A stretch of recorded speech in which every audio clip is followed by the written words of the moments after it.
c'est le moment que vous attendez tous. Vous êtes en voiture, vous êtes au boulot, on va débriefer Koh-Lanta en direct. Et ce matin, je suis très content parce qu'on va être dans un instant avec Alban. Alban, c'est une des stars de Koh-Lanta. Il a participé à 2 saisons et il va tout nous raconter sur les coulisses du programme. Hier soir, c'était le grand retour de Koh-Lanta.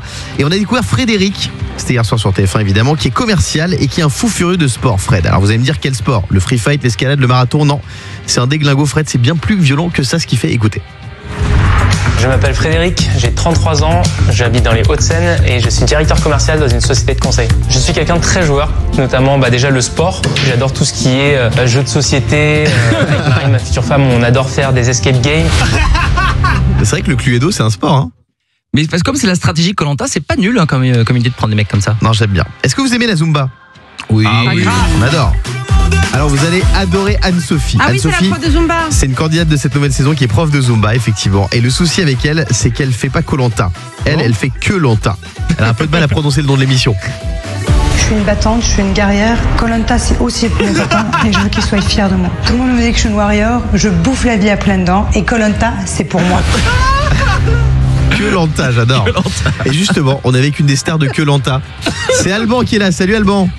Salut tout le monde. Alban, bienvenue sur Europe 2. Alors la première question que j'ai envie de te poser, est-ce que Koh-Lanta, tout le monde se pose cette question, est-ce que c'est bidonné ou pas? Ou est-ce que vous pouvez pas manger sur l'île pendant tous ces 30 jours? Mais c'est ça que les gens comprennent pas, c'est que plus on souffre, plus il y a du spectacle. Donc ils ont aucun intérêt à nous aider. Ah ouais. Voilà, c'est le principe même. Hein. Regardez-vous, je vous enlève le café le matin, je suis sûr que vous vous mettez sur la gueule. Donc, c'est sûr. Moi tu m'enlèves mon Mars, mon Nuts le matin, c'est terrible. Donc vous avez rien à manger, rien à boire? Non, si à boire de l'eau, comme on quand peut même constater. Mais non, si on perd autant de kilos, c'est justement pour nous faire souffrir. C'est totalement freudien comme concept, c'est de la souffrance et de l'état pur. Et c'est pour ça que nous, derrière notre télé, en mangeant notre popcorn, on déguste avec plaisir de les voir souffrir. Quoi. Et quand vous vous sentez pas trop bien, est-ce que ça vous est arrivé d'avoir des petits malaises par exemple? Ah non, mais ça arrive d'être pas bien. Et moi, je me souviens, lors de ma saison, j'ai Manon qui nous fait une petite crise d'hypoglycémie. Il suffirait qu'on lui donne une canette de coca pour aller mieux. Et ben, ils ont préféré la perf. Mettre une petite perf pour redonner un peu de boost plutôt que lui donner un sucre. Ça montre à quel point on souffre. Ah, c'est fort. Là c'est le matin, donc faut un peu se cacher les oreilles de ce que je vais dire. Mais un jour, ça faisait 14 jours que j'étais pas allé aux toilettes. Je suis allé voir le médecin. Je lui ai dit j'ai un vrai problème au niveau des intestins. Qu'est-ce que je fais? Il a dit soit tu mets ton doigt, soit je mets le mien. Voilà.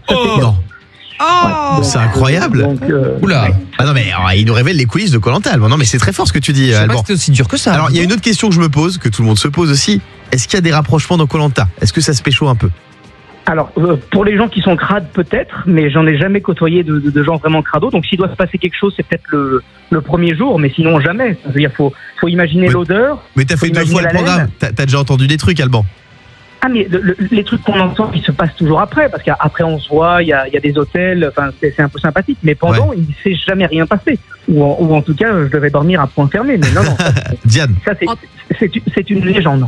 En tout cas, certains tombent amoureux parce qu'on sait que Yesta et Benoît qui ont fait Koh-Lanta ensemble sont aujourd'hui en couple avec des enfants depuis la saison. Ouais, moi on m'a dit qu'il y avait des rapprochements il y a une villa pour les éliminer. Donc c'est encore dans le jeu. Il peut y avoir des rapprochements. Enfin, je sais pas ce qui se passe entre Guillaume et Diane, par exemple.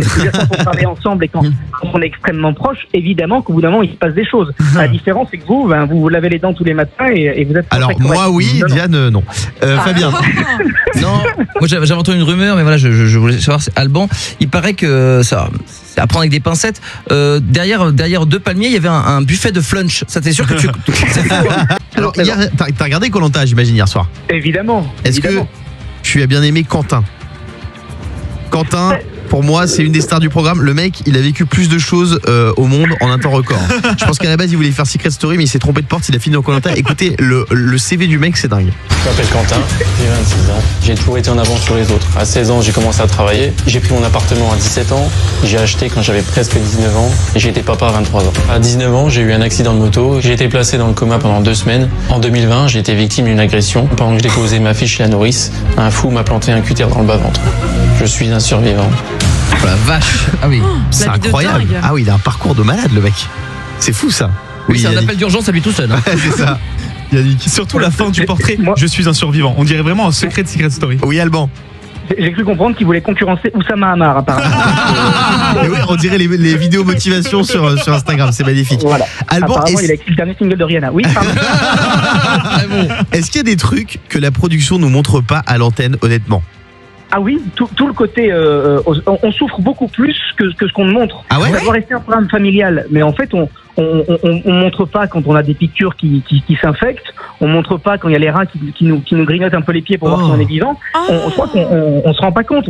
On s'est un peu moqué de Grasse hier qui avait peur des bêtes, mais je vous garantis que c'est sûr que pour ceux qui craignent un petit peu les bêtes, c'est souvent les petites qui mangent les grosses comme ce qu'on est. Donc voilà. C'est quoi ton pire souvenir dans Koh-Lanta, le moment le plus difficile pour toi, c'était quoi?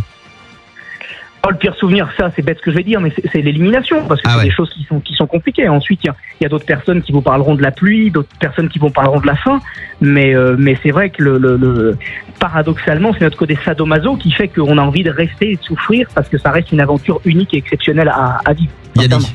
Alban, quand vous êtes sur l'île, on voit évidemment des activités que vous faites sur la plage, etc. Mais une journée est assez longue. Qu'est-ce que vous faites quand il n'y a pas d'épreuve ou quand vous ne faites pas à manger? Ah ouais, bonne question. Ah oui, mais moi je dis une journée, c'est comme une journée de chat. C'est-à-dire qu'une journée, elle dure pas 24 heures, elle dure 7 jours. Parce que on va dire qu'on doit dormir, 3-4 heures par nuit, vous rajoutez 2 heures d'épreuve, ce qui fait que vous avez à peu près 16 à 18 heures.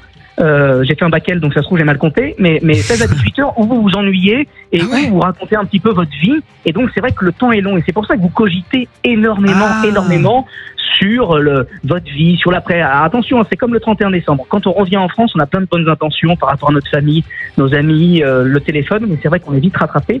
Mais c'est vrai que les journées sont très très longues. C'est pour ça qu'on est autant pris dans le jeu, parce que c'est fort et c'est puissant. Alban, candidat emblématique de Koh-Lanta, est avec nous ce matin sur Europe 2. Une petite question sur quand même une des stars de Koh-Lanta, Denis Brognard. Il est comment, Denis, en vrai? Parce qu'on entend qu'il est pas très cool en ce moment. Il est comment? Mais Denis, c'est un Pokémon rare. Celui qui dit qu'il est pas cool, c'est qu'il l'a jamais rencontré. Aujourd'hui, il faut, je pense, Guillaume, que tu connais très bien ce monde qui est compliqué, et de temps en temps, quand on estime, alors, qui n'a jamais tapé de colère? Moi, je travaille dans l'immobilier, je suis directeur des ventes. Ça m'arrive d'être de temps en temps aussi un peu dur avec mes équipes. C'est arrivé à tout le monde. Je pense qu'il serait pas là depuis 23 ans s'il était aussi colérique que certains ont pu le dire. Moi, pour l'avoir côtoyé et l'apprécier, je peux vous dire que ça fait partie de ces rares personnes, qui plus est du monde de la télé, qui sont quand même des gens assez exceptionnels. Donc voilà. Alors attention, parce que moi on m'a dit que même les noix de coco avaient peur de lui, donc quand même. Non, mais merci. Il faut se rendre compte que Koh-Lanta, c'est 150 techniciens. Je veux dire, si on n'a pas une poigne un petit peu là-dessus, c'est quand même pas facile. Et puis c'est vrai que c'est une usine, c'est incroyable. Derrière en disant c'est gagné, non, c'est presque pas gagné. Non, moi je suis team Denis, et je dis pas ça pour faire plaisir ou quoi que ce soit. Non, mais tu fais bien de le dire. Tu fais bien de dire, Alban. Merci beaucoup d'avoir été avec nous. Tu présentes une série documentaire qui s'appelle Amateur, que je suis allé voir sur YouTube. C'est génial. C'est sur la chaîne du magazine GQ, qui est très prestigieux en plus. Et tu nous fais découvrir la culture d'un pays à travers un sport national. Donc tu as fait un épisode sur la boxe thaï et là sur la lutte sénégalaise. Franchement, allez voir la web-série d'Alban de Koh-Lanta. Le morning sans filtre jusqu'à 9h30 sur Europe 2.